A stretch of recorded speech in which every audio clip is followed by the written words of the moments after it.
Well, the impetus for the series began several months ago, I think, when the health unit came out with a report that looked at the opioids crisis from a local perspective. It wasn't until earlier this year when the Windsor Essex County Health Unit came out with a blockbuster report saying that in 2015, 43 people had died from opioid overdoses in this community alone, which meant we were more than twice the provincial average. We'd been reading reports for several years about the epidemic proportions that it had reached, and there were earlier reports suggesting that the numbers were higher in Windsor, but this was really definitive, a death rate in Windsor, Essex that was more than double the provincial rate of opioid-related deaths. A more recent report says that we are the worst area in the province for opioid use, so we knew we had to do something. Opioids weren't just a problem for our community, they were a crisis.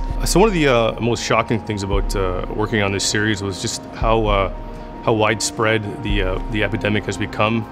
Even for people not involved in the drug trade, people, their cars are being broken into, their homes are being broken into.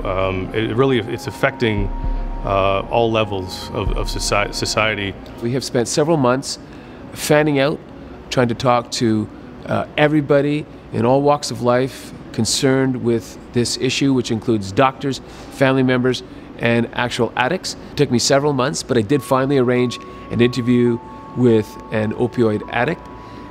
We went to her place and we documented her shooting up. She injected Dilaudid.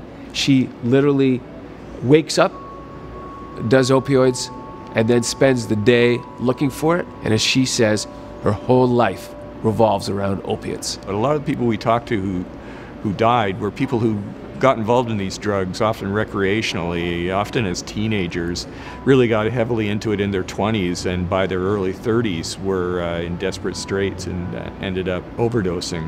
So it's even changing the way first responders do their jobs. They are now at risk of running into things like carfentanil. It's super deadly drugs that can go airborne or be absorbed into the skin.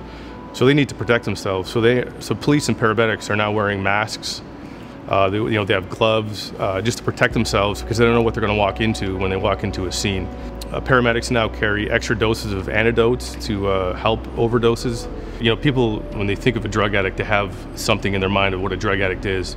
But this is actually affecting, middle-class teenagers, 40-year-old office workers, auto workers. It's really just affected all levels of society.